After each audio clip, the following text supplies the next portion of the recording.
চলো বন্ধুরা, শর্টকাটে তোমাদেরকে একটি সিনারি ড্রয়িং করে দেখাই অল্প সময়ে এবং সহজ কৌশলে, মাত্র কয়েকটি দাগের মাধ্যমে। সোজা একটা দাগ দিলাম আর্ট পেপারের ঠিক মাঝে, এ পাশে একটি ভি আঁকলাম এবং এই পাশেও আমরা আরেকটি ভি আঁকলাম। এরপর দুই ভির মাঝখানে আমরা একটি অর্ধবৃত্ত আঁকলাম। এই ভি থেকে আমরা নিচের দিকে দুইটা দাগ টানবো, একটা, এই তো দুইটা। আবার দেখুন এখান থেকে একটা এবং এখান থেকে আরো একটা। দুইটা ভি থেকে বুঝতেই পাচ্ছেন দুইটা সুন্দর গাছের ডাল আঁকা হচ্ছে। এখানে শিকড় আঁকলাম, এই পাশেও একই রকম করে শিকড় আঁকলাম অনেক সহজেই। এবার সূর্যের এখান থেকে দেখুন এইভাবে জিগজ্যাগ করে নিচের দিকে নিয়ে আসব। আবার এখান থেকেও দেখুন এই তো জিগজ্যাগ করে নিচের দিকে নিয়ে আসব। তাহলে সুন্দর একটি নদীর পার আঁকা হলো। রাবার দিয়ে কিন্তু এই মাঝের দাগগুলো একটু মেশাতে হবে। এবার কি করতে হবে দেখুন, এখান থেকে ঘুরে ঘুরে উপর দিকে যাবে। উপর দিকে যাওয়ার সময় গোল হবে, খেয়াল রাখতে হবে আমাদেরকে যেন সুন্দর একটি গাছের শেপ আঁকা হয়। বন্ধুরা, আপনারা এই দৃশ্যটি ছোটদেরকে শেখাবেন একেবারে খুব ইজিভাবে। এই টেকনিকে যখন আপনি শেখাবেন তখন কিন্তু ছোট্ট সোনামণিরা আঁকতে চাইবে, ছবি আঁকাতে মনোযোগ দিতে পারবে এবং তাদের জন্য সহজ হবে। প্রথমে তাদেরকে সহজ এবং সুন্দর দৃশ্য আঁকা শেখাবেন, এরপর আস্তে আস্তে কঠিন দৃশ্যগুলো আঁকতে পারবে। নদীর পাড়টা ডাবল করতে হবে, এইটা, আবার এটা বাদ রেখে এটা, আবার এটা বাদ রেখে এটা।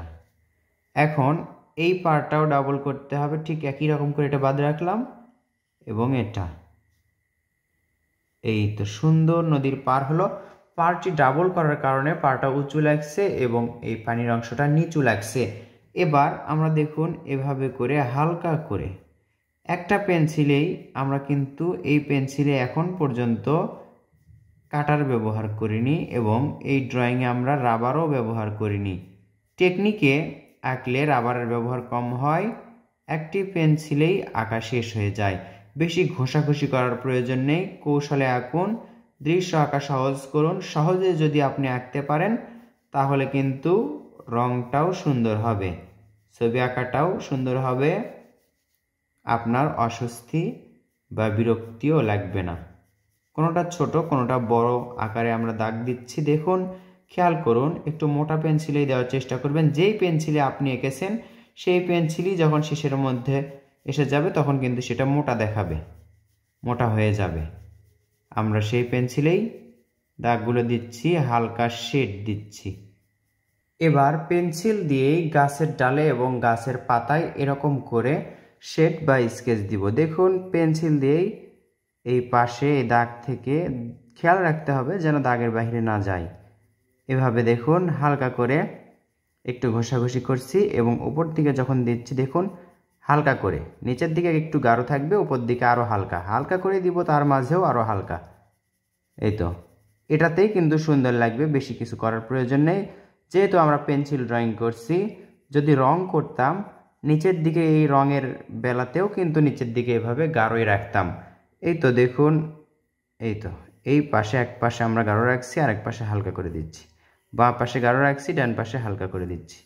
এই তো এইভাবে যদি আপনারা একটু পেন্সিল দিয়ে বা রং দিয়েই যদি শেড দিতে পারেন, যে রঙই করবেন এক পাশে গাঢ় এবং হালকা আলো ছায়ার মতো রাখতে হবে।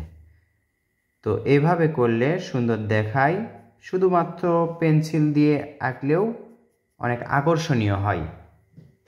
এবার পাড়টা দেখুন, যেটা আমরা ডাবল করেছি এই অংশটা একেবারে কালো করে দিচ্ছি, এতে আরও সুন্দর লাগবে। মোটা পেন্সিলে দিচ্ছি এজন্য দুই দাগেই কালো হয়ে যাচ্ছে।